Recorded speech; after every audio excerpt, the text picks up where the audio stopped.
Rosalinda.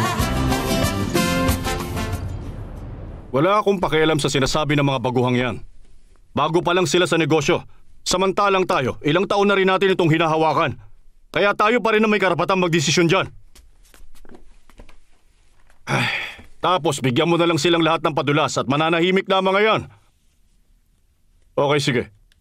Hihintayin ko ang balita mo.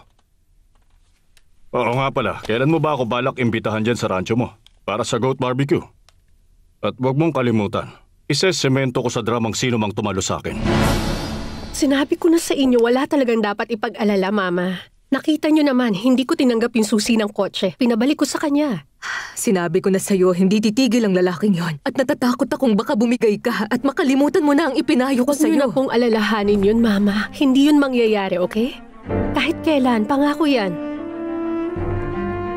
Kung alam ko lang na pupunta ka, hindi na ako sumabay mag-breakfast kay Fernando Jose. Pero sige, halika na. Mag-juice na lang tayo. Anong masasabi mo sa plano kung paglapitin sila ni Luz Maria? Tingin ko ayos lang. Kanina sinabi niya sa akin magandang impresyon niya kay Luz Maria. Pero tingin ko wala rin silang patutunguhan. Ang mahalaga, maging mabuti silang magkaibigan. Parang tayo. Pero yung sa atin kasi, iba ang gusto kong mangyari. Ayoko na maging magkaibigan lang tayo.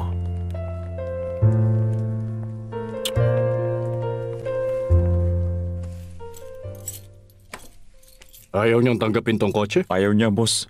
Tinanggihan niya agad to pagkabigay ko. May sinabi pa ba siya? Sabi niya lang ibalik ko sa inyo. Dalawang bagay lang ang pwedeng dahilan. Maaaring may paninindigan nga siya o mas ambisyosa pa siya kaysa sa akala ko. Malalaman ko rin kung anong sagot.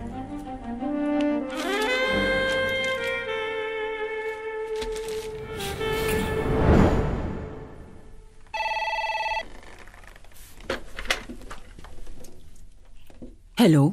Senyora Altamirano, hindi niyo ako kilala. Pero ako kilala ko kayo. Saksi ako sa nangyari sa inyo ni Miss Herias. Nakita ko ang lahat. Sino kang panghas ka? Ano ang kailangan mo sa akin? Ang gusto ko lang gawin ay tulungan kayo. Dahil kapag nagpunta ako sa mga pulis para ipaalam sa kanila ang nakita at narinig ko, hindi maganda ang kahihinatan ninyo.